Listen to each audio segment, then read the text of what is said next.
E aí, pessoal, beleza? Hoje nós vamos abordar o tema dos movimentos sociais. É um tema que cai no Enem aí desde 2014. Às vezes cai uma questão, às vezes cai quatro questões. Ele se tornou um tema recorrente desde os protestos de 2013, junho de 2013. Embora a cada ano ele tenha uma abordagem diferente, ele é comum ele aparecer. Provavelmente esse ano vão cair novamente questões, quem sabe até numa redação. Então, a aula vai preparar vocês para esse conteúdo que provavelmente vocês vão ter. Mas antes de adentrar a essas questões dos movimentos sociais, primeiro a gente tem que entender que eu estar aqui nessa posição como tutor de vocês, vocês como aluno, ou seja, um ensino público, ensino gratuito, isso é uma novidade, isso não existia.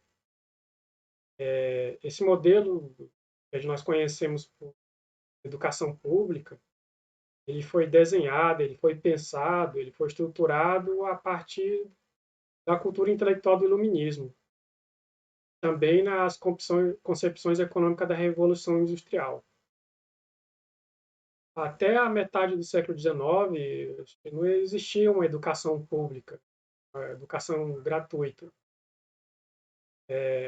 Essa educação escolar era somente para a nobreza, para os que faziam parte do clero ou pela burguesia. E essa educação era feita por meio das instituições da igreja. Então, você só tinha uma participação em um sistema educacional se você tivesse muito dinheiro para pagar. A educação pública, como nós conhecemos, que ele é obrigada para todos, ele é financiado com dinheiro de impostos, ela, quando ela surgiu com uma ideia revolucionária, uma ideia que ninguém nunca tinha pensado ou nunca soube como fazer isso realmente funcionar. É claro que quando ela surgiu, tiveram vários movimentos que eram contrários, movimentos que nós conhecemos como reacionários. Mais à frente nós vamos abordar que movimentos são esses. Então esses movimentos, eles eram contra, eles não acreditavam que as crianças de rua ou filhos de operário, eles pudessem realmente ter capacidade de aprender. Então era um desperdício de dinheiro e de tempo tentando ensinar essas crianças.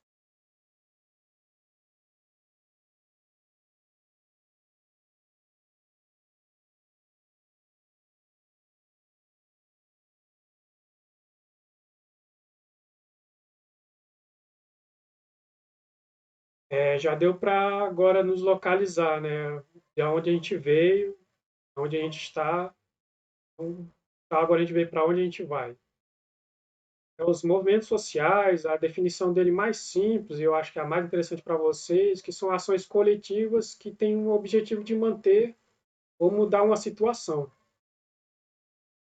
Aí já devem ter ideia de movimentos, olha, algo da física, né, sociais.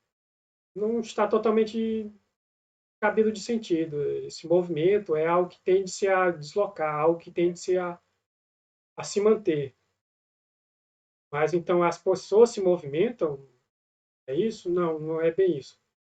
O que se movimenta são as condições sociais deles, são as suas reivindicações que ela tende a se manter ou tende a se deslocar, as suas pautas, as suas reivindicações, uma ascensão social, uma mudança de gênero, uma redução de preconceito. Esses que são esses movimentos que tendem a mudar e que tendem a se manter. Por isso que o nome vem de movimentos sociais. Os movimentos sociais mais comuns que nós vamos apresentar aqui são os movimentos revolucionários, que pregam a derrubada da ordem política e social vigente. Os movimentos sociais reformistas, que tentam alterar a ordem política e social por meio de pequenas reformas, pequenas alterações de leis, mas eles não chegam a modificar os fundamentos principais. Os movimentos sociais de resistências, que em geral reivindicam a alteração da política social vigente, ou seja, eles tentam manter o que já está em execução. e tem uns pseudo-movimentos sociais reacionários ou manifestações espontâneas reacionárias, que são destinadas a restaurar a ordem política e social do passado, ou seja, manter as coisas como estão. Eu não estou citando aqui em que cada movimento se enquadra, porque o movimento ele tende a se deslocar. Em um momento ele pode ser revolucionário, depois de um momento ele pode passar a ser reformista. O movimento ele pode ser de resistência, depois ele pode se tornar um movimento revolucionário. Então, é bom só se ater nos tipos, entender como eles são, como eles funcionam, e a partir daí interpretar como esse movimento social está.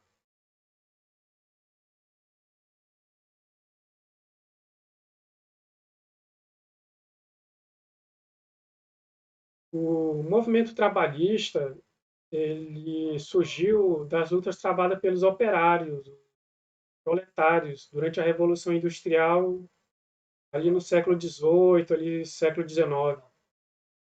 Eram trabalhadores que viviam sob uma jornada de trabalho de 12 horas ou mais. Então, eles começavam a trabalhar na madrugada, no início do dia estava amanhecendo e até o final da noite, próximo das 10 horas da noite. Eles dormiam no próprio local de trabalho, no mesmo local de trabalho, os filhos deles também trabalhavam, crianças de 5, 6 anos, com as esposas. Então, eles moravam, às vezes até eles mesmos faleciam nesse local de trabalho, em péssimas condições, não tinham um salário fixo, não tinham direito a um descanso semanal. Por essas condições degradantes do trabalho que surgiu os movimentos, primeiramente revolucionários. E eles partiram no início a partir de movimentos de greve. Esses movimentos de greve tendiam a fazer com que as suas pautas, as suas reivindicações fossem atendidas, pois por meio dos movimentos reformistas que faziam parte do parlamento, ou seja, os políticos que faziam as leis, geravam as leis, não havia assim uma grande mudança, pois esses mesmos parlamentares, eles geralmente eram donos de indústrias, eram fazendeiros, eles tinham grandes propriedades, então eles não estavam muito interessados numa mudança radical. Faziam mini reformas e essas reformas não se mudavam o fundamento principal. Dos clássicos da sociologia, nós temos duas interpretações. Eu não sei se eu já dei um pouco desse conteúdo para vocês, algo mais fácil de você entender os três clássicos principais, mas em geral, o Emile Durkheim ele tende a organizar a sociedade, tenta manter a sociedade. O Karl Marx ele tenta em geral mudar ela, transformar ela. E o Max Weber tenta em geral tenta compreender ela. É uma forma meio genérica de você entender esses autores, mas para vocês que estão no ensino médio, talvez ajude aí para vocês interpretarem que tipo de pensamento um autor contemporâneo ele está sendo influenciado. Então, o Emile Durkheim, ele acreditava que o movimento de greve não era algo normal. Ele tenderia a fazer a sociedade entrar em colapso. Então, as ideias deles eram bem contrárias ao Marx. Já o Marx acreditava que a greve era um momento crucial da luta de classe, pois naquele momento os operários que tinham apenas a força de trabalho, ou seja, só tinham a condição de oferecer o seu trabalho, tinham a chance de retirar o seu trabalho. E a partir daí, os detentores do meio de produção, eles não tinham como produzir, já que sem o trabalho eles não conseguiriam produzir nada. A partir daí, viu que o, os detentores do meio de produção eles tinham que dialogar, eles tinham que entrar em acordo com os trabalhadores por meio de novas condições. Essas reivindicações, por meio dessas reivindicações, surgiu o primeiro modelo moderno de movimento social, que é o sindicato. O sindicato que hoje a gente conhece, e por meio dele nós temos alguns direitos que naquela época é bom deixar claro, naquela época quando se reivindicava direito, eles não estavam reivindicando férias, 13º, aposentadoria, reajuste salarial, não era nada disso. Estamos falando há 200 anos atrás, eles estavam tentando uma jornada de trabalho que fosse de 10 horas, ele tivesse pelo menos um dia de descanso na semana, ou metade de um dia de descanso, que os filhos não frequentassem, que os filhos pudessem frequentar a escola, que não passasse o dia à noite trabalhando. Então, eram reivindicações diferentes, mas foram através delas que nós temos esses direitos trabalhistas como nós conhecemos hoje. Talvez vocês não conheçam algum desses direitos trabalhistas ou não sejam beneficiados diretamente por esses direitos trabalhistas, devido à idade de vocês, mas talvez os seus pais sejam beneficiários. Então, talvez você, durante o final do ano, seus pais viajam nas férias com vocês, ou talvez nas férias você ganhe um presente que seu pai teve porque ele recebeu um 13º salário, ou você teve um pai que adoeceu e hoje se aposentou. Então, são esses tipos de direitos que nós temos hoje foram conquistados a partir ali da Revolução Industrial, ali no século XVIII, século XIX.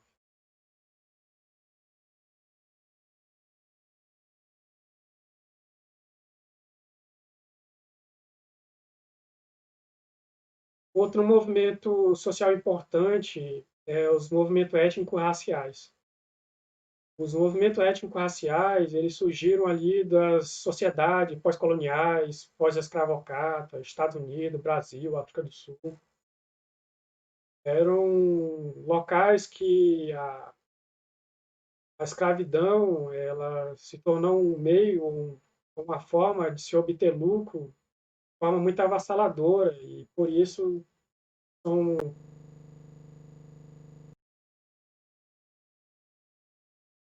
é, nos Estados Unidos havia uma reivindicação da abolição das leis de segregação, principalmente nos estados sulistas, os estados que perderam a Guerra Civil Americana. Em geral, nesses estados haviam leis que proibiam homens negros de usar o mesmo banheiro que um homem branco, usar o mesmo, frequentar um restaurante que frequentavam pessoas brancas, proibia casamento entre um homem negro e uma mulher branca e vice-versa. Esse movimento deu origem em 1960 ao surgimento do movimento Civil Rights, ou em português, direitos civis. Era um movimento que incluiu outros movimentos, como o movimento feminista, com a pauta feminista, tentava ter direitos a votos, outros direitos. O movimento que pedia também liberdade sexual, ou seja, eles pautavam que deveria você ter um direito a se relacionar com quem você quisesse, independente do sexo.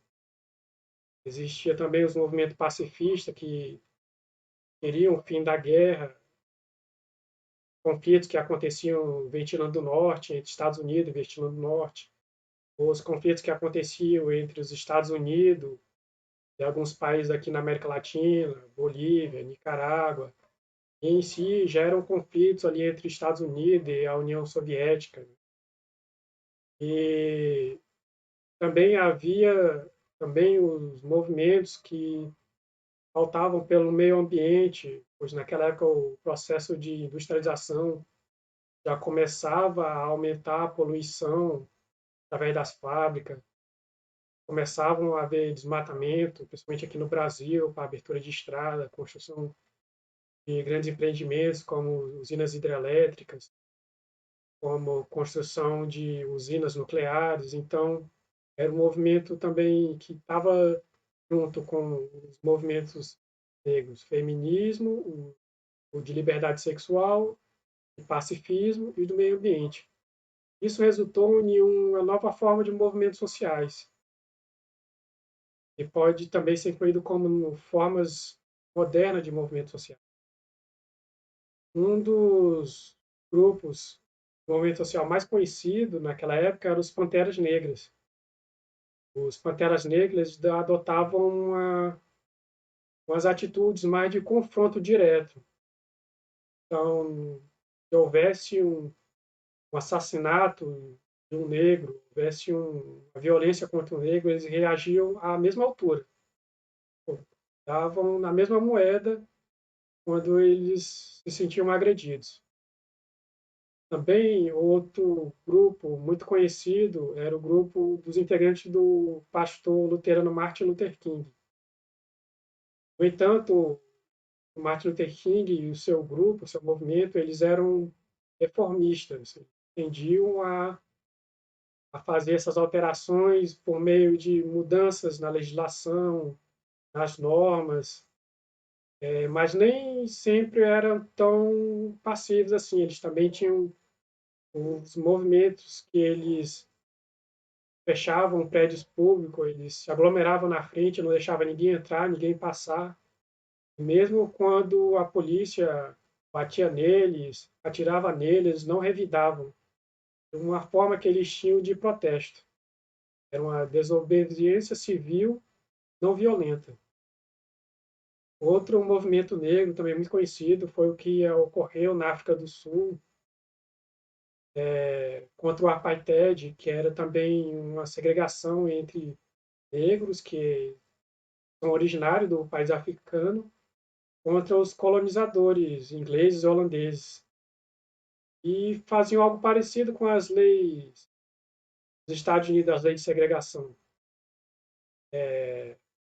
Esse movimento na África do Sul ele recebeu apoio internacional, então houve vários embargos ao governo africano, de modo a que o movimento negro fosse atendido às suas pautas, e assim eles conseguiram chegar ao fim do apartheid. Foi de 1948, pouco depois da Segunda Guerra Mundial, até 1981.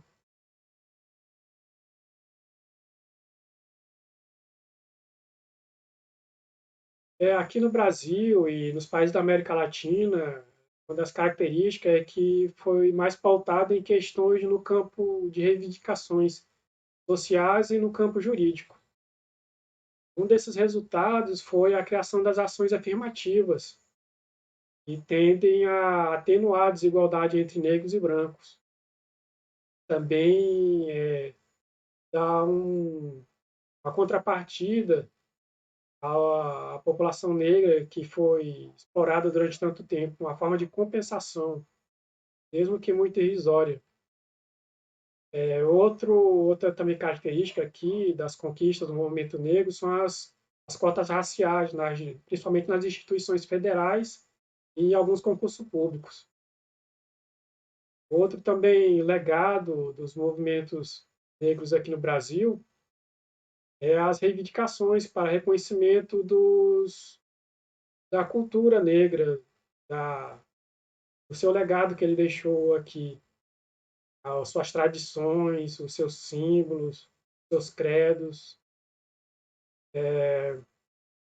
Outra também característica aí dos movimentos sociais foi sempre fazer a crítica à democracia racial, ou seja, que aqui no Brasil não haveria um racismo, não haveria um preconceito, e os brancos e os não brancos viveriam em perfeita harmonia. Algo parecido com o que a aula anterior abordou ali com o Gilberto Freire, com a ideia de uma democracia racial, e dependendo da tonalidade da pele, você não recebia tanto preconceito. E uma questão aí mais recente das conquistas do movimento negro aqui no Brasil é o reconhecimento e demarcação de território quilombolas. São áreas do nosso território que foram povoadas por africanos ou por escravos que fugiram da exploração do trabalho, esconderam em algumas áreas e lá eles criaram sua família, construíram sua família, cultivaram a terra, então houve uma reivindicação que essas terras fossem reconhecidas como parte de um território deles.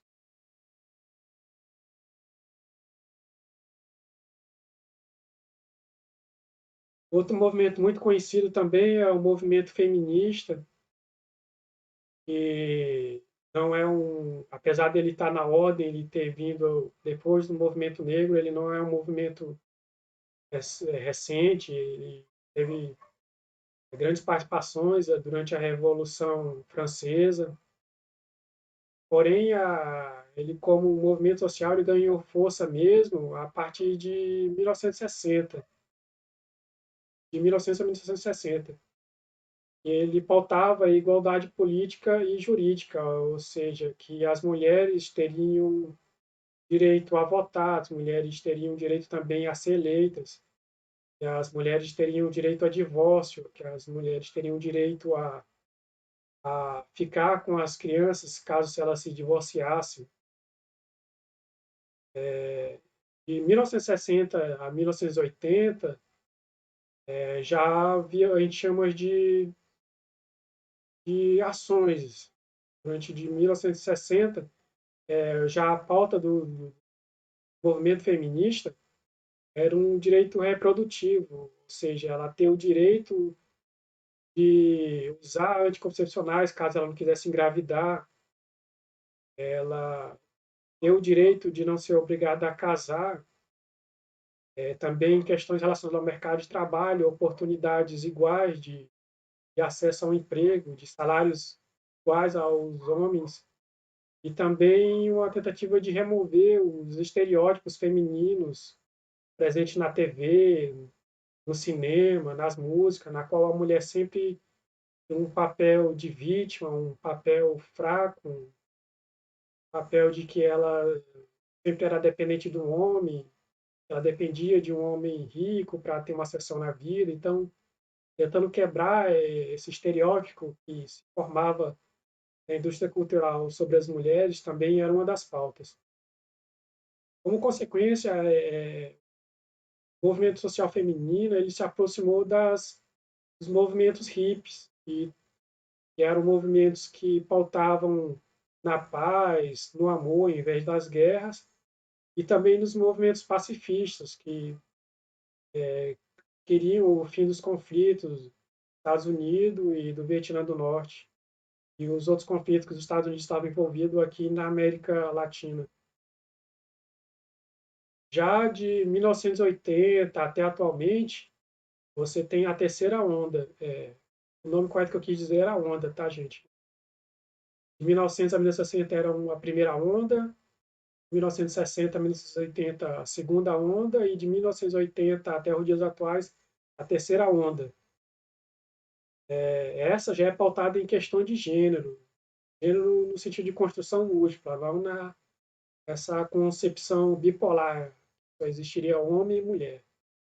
A concepção existiria múltiplos gêneros. Eles são construídos socialmente, não biologicamente. Outro reivindicação também dos direitos feministas também é o direito a respeito da diferença. E ter um direito a ter uma aparência diferente, fora dos estereótipos que você tem de uma mulher loira, olhos azuis, branca, magra. Outra também característica é a aproximação do movimento feminista com as pautas do movimento LGBTQI.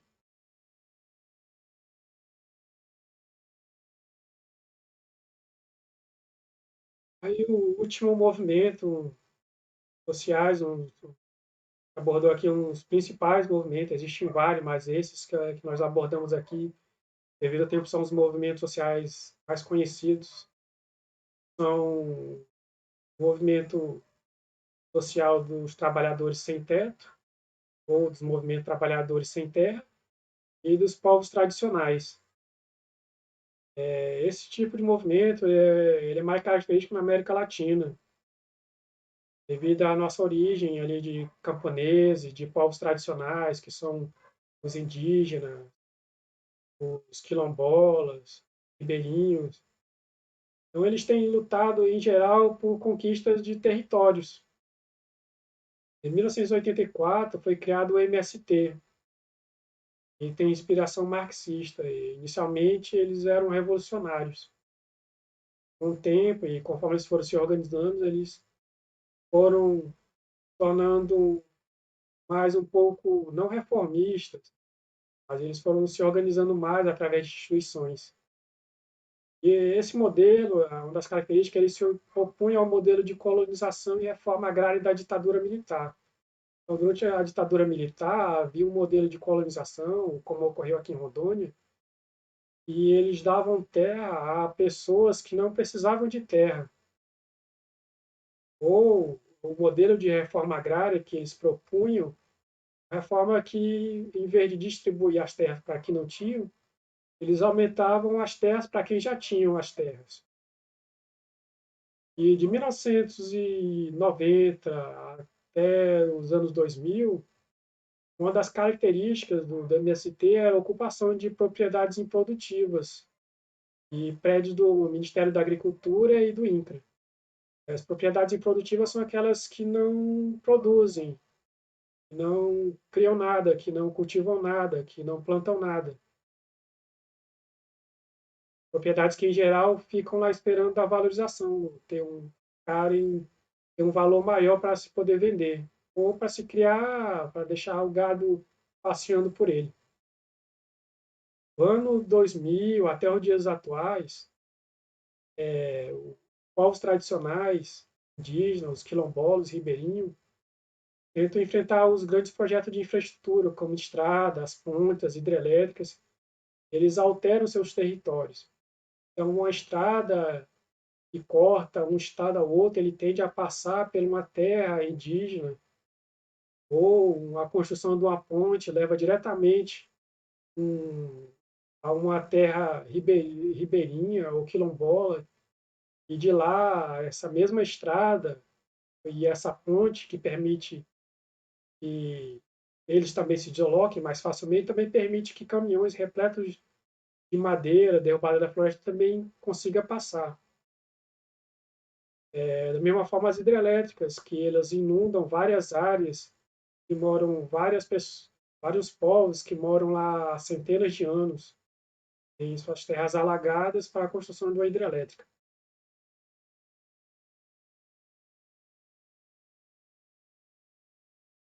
É, como vocês já viram, o assunto dos movimentos sociais é muito extenso e talvez precisaria de duas, três aulas para apresentar todos os movimentos, os principais movimentos sociais e revolucionários que aconteceram aqui no Brasil. Então, eu estou deixando a lista de alguns que eu não vou ter tempo de abordar aqui durante essa aula, mas provavelmente vocês terão ou já tiveram nas aulas de histórias. História, geografia, filosofia, elas são áreas meio que complementares da sociologia. Quem tem um domínio, uma afinidade com história, geografia ou filosofia, tende a entender e compreender e relacionar melhor as questões que nós abordamos aqui na sociologia.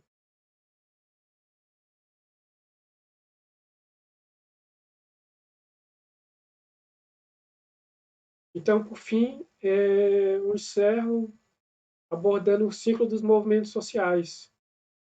Não é só importante você conhecê-los, você tem que entender também o funcionamento, porque eles são assim.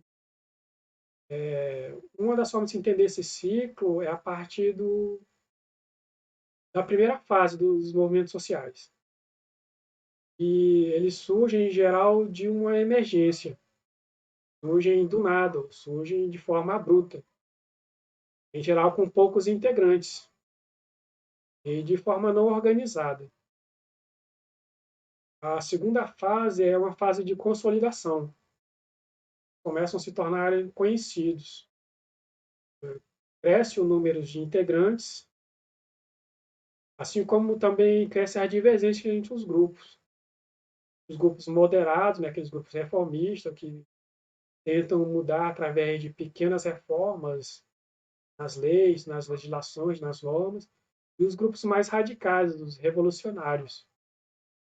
É bom, já, aqui já, a gente já finalizando, lembrar que nós estamos aqui nessa situação, como eu mencionei, graças a grupos revolucionários. Se fosse por grupos reformistas, talvez até hoje nós estaríamos nesse horário trabalhando em uma fábrica. Então, é bom vocês darem conta de onde vocês vieram, né? de movimentos revolucionários. Existe também a terceira fase dos movimentos sociais. E ela não é um pouco incerta, dependendo de que movimento social ou ele tende a ir nessa terceira fase ao sucesso, como os movimentos que a gente já abordou aqui, movimento trabalhista, movimento étnico-racial, movimento feminista, o movimento dos trabalhadores sem terra, movimento das comunidades tradicionais, mas tem outros movimentos que eles tendem a ir ao fracasso. Em geral, são movimentos que vêm de uma conjectura, uma situação do momento.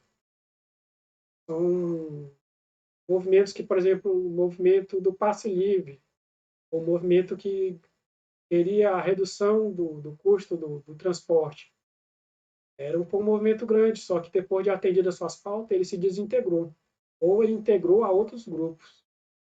Então, existem movimentos que são de conjectura, são de questões atuais, tentam mudar uma questão recente, e tem movimentos estruturais, que tendem a durar, porque eles tentam mudar os fundamentos dessa desigualdade, os fundamentos que prendem, que ingessam essa mudança. Então, devido a essa dificuldade de alteração, eles tendem a durar muito mais e, consequentemente, a ter mais sucesso.